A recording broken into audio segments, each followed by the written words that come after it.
Hey everyone, Steve Taylor, the Financial Dad here.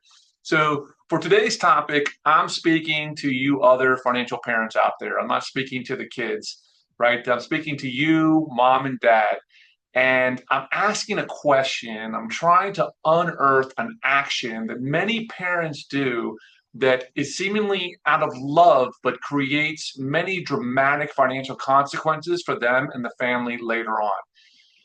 What if the financial choices that you believe you're making out of love are really harming both you and your kid for the long term?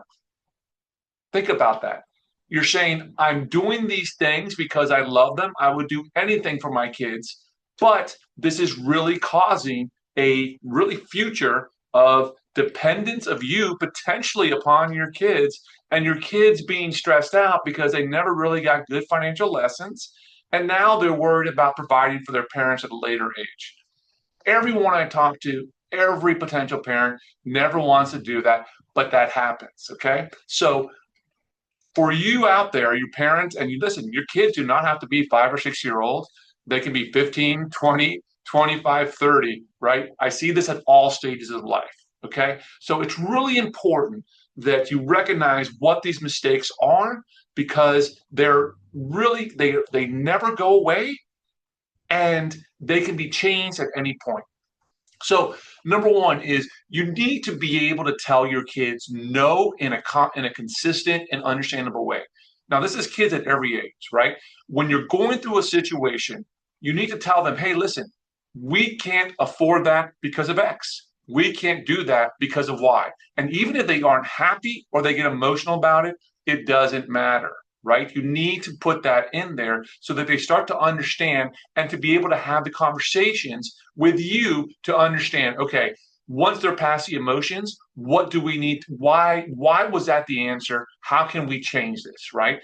Because one big thing is parents go into debt themselves trying to provide this for the kids, and it's a cycle they never get out of. Okay. Number two, guarding your kids from financial reality is the worst thing you can do for them as a parent. Okay.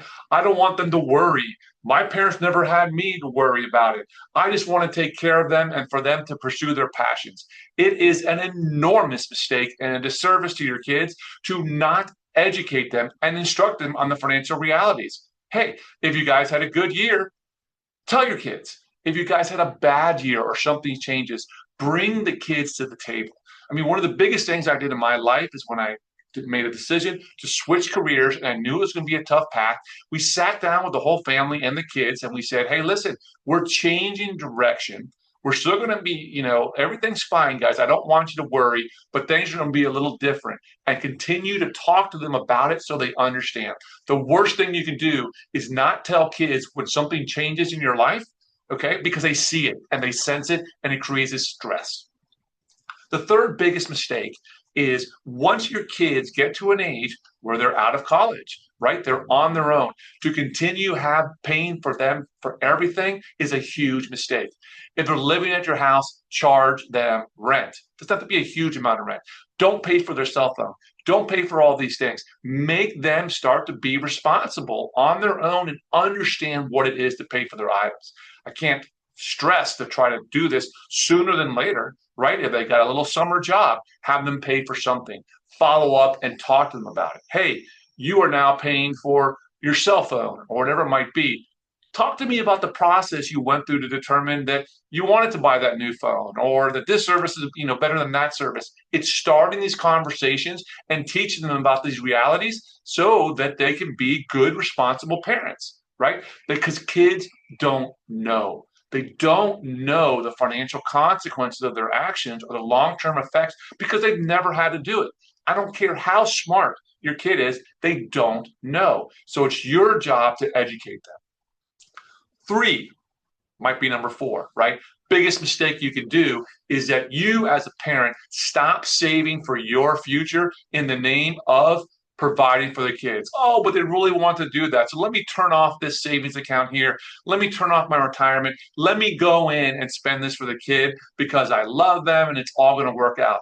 Newsflash, it doesn't work out. It's short sighted, it's naive.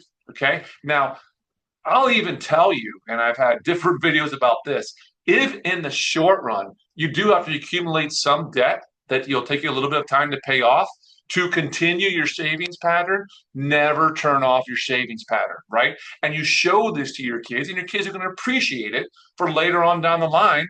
Hopefully, you're showing them what you have, but if you don't, they're going to discover, hey, mom and dad had a really big nest egg. Thanks, mom and dad. That makes everything easier for me in my life that I don't have any stress, and for you in your life when I'm helping you out with this. Okay. So what's really important is when you're going through and you think you're doing things out of love. In fact, when you say it, oh, I love them, I'm going to do it for them, and we'll figure it out later. Ah, mistake. Stop yourself.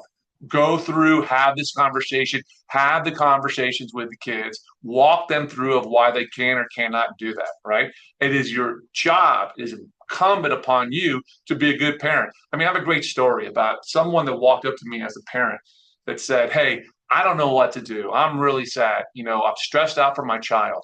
They're just now going to graduate dental school with $400,000 in debt, and I don't know what to do. I don't know how to help them. And honestly, what I told them, and I said, you need to jump in the time machine, slap yourself from 7, 8 years ago, and sit down and parent your kid and say, hey, listen, going into that kind of debt for any kind of career, either number one, it doesn't make sense, or number two, you walk them through, hey, this is your expectation. You're going to be in debt for a long time. You're not going to be able to buy a house for a long time. It might delay you having kids. Are you okay with that, right? Walk them through that and really show them, and then you don't bail them out because they have to live with their decisions. Okay. So when you're going and you're working with your kids, the parents that really care and love and are doing the right thing for their parents is they tell them no. They don't get emotional on these decisions, and they sit them back and they talk through it. And I promise you, your kid of whatever age it is, it might be emotional at the start, but then once you get together and start having that realistic conversation, they're going to thank you over and over again. And you will create much less stress in all of your lives.